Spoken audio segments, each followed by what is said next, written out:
With the economic stress going on right now due to the coronavirus, many Ugandans will have their jobs and earnings affected. Some already have, and the jobs lost are estimated in thousands. So can the budget and the accruing policy address this issue? And how can it?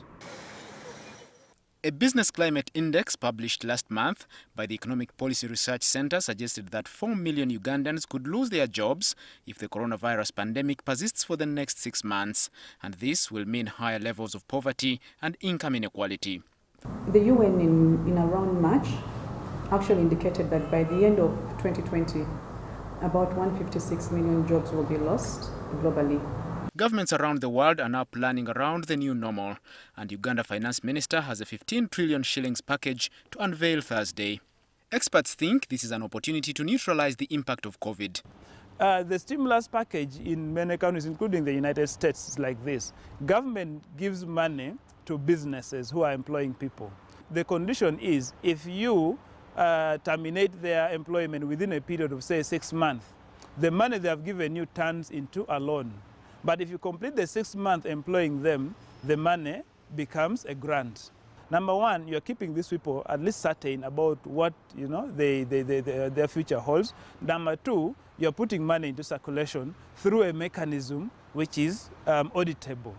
Uganda has a high informal sector estimated at 50%, characterized by many SMEs, and 70% of the population below the age of 30, now at home not working and their future at risk.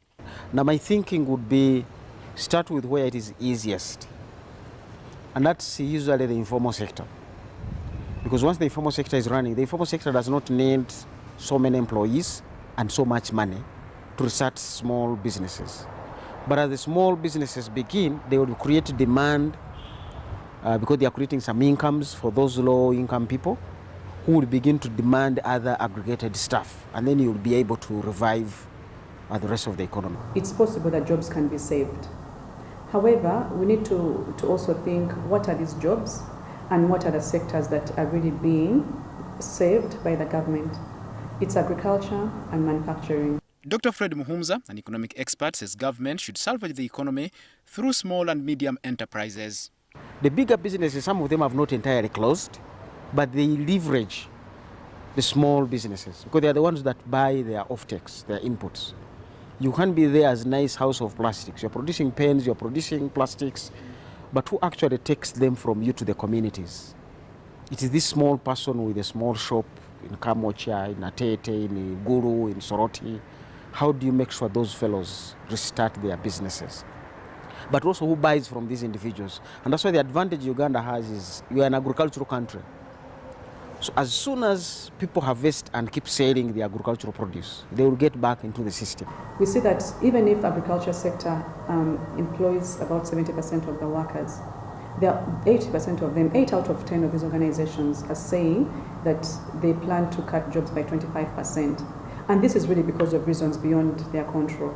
One, they fail to get inputs for them to plant in time, or they can't even add value because they probably haven't planned in the past. So even if the government has these initiatives in place, how long is this going to work? Because granted, it's a COVID budget, we're trying to recover as an economy, but how much time does it take for you to plant and harvest? Government has made 11 proposals to provide liquidity for businesses affected by the lockdown, and they include, among others, delaying corporation and presumptive taxes for April to June, waiver of interest on tax arrears, deferring pay as you earn until September, and capitalization of Uganda Development Corporation.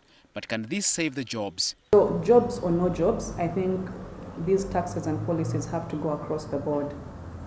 And I think government has to work with other sectors that actually support the key sectors like agriculture and manufacturing. Look at the business development services, the technology sectors, let them work with those people to actually put in place very favorable policies.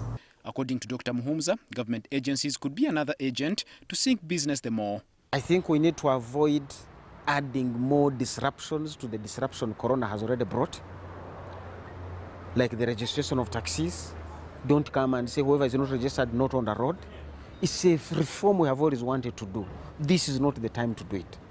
This is the time to allow whoever can rise up as you clean them up.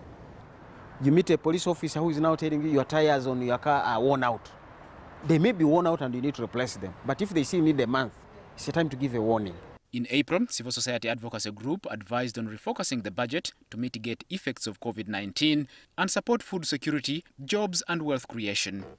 In CS-BAG analysis, if government eliminated wasteful expenditure and a blueprint in enforcing austerity measures, it could revive the economy and save the country about 10% of the national budget. As to whether government will heed this call, it will be seen in what it delivers on Thursday. Edward Muhumuza, NTV Tonight.